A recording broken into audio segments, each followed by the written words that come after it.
Сылық сунады, пажасем. Здравствуйте, ребята. Сылық сунады. Уебе, альюкапа. Салам, ажасем. Всем привет! Дорогие ребята, все вы знаете, что существуют домашние и дикие животные. Дикие животные – это те, которые живут в лесу, поле, саванне, джунглях, реках и озерах, морях и океанах.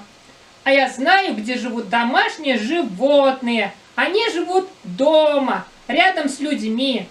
У меня есть любимое домашнее животное – кошка или лемби. Сегодняшнее занятие мы посвятим домашним животным и их детенышам. А Альтукапар и Азамат, как всегда, будут моими помощниками.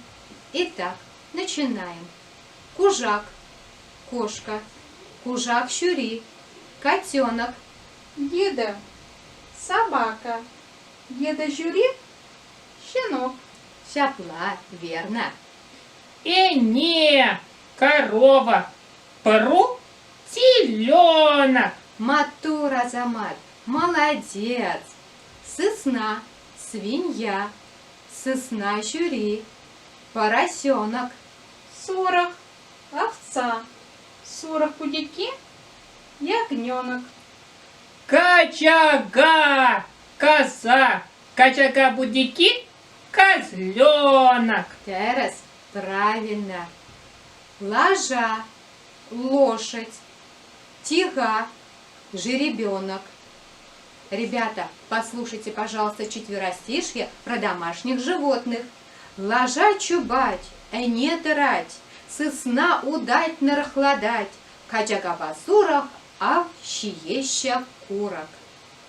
Ребята, к следующему занятию постарайтесь выучить домашних животных и их детенышей на чувашском языке. В следующий раз мы с ними будем составлять предложения. Всех желающих, кто хочет обучаться чувашскому языку, приглашаем в нашу библиотеку. Нам пора прощаться. Сыва было. До свидания. Тебе, Радязем. Друзья, пока!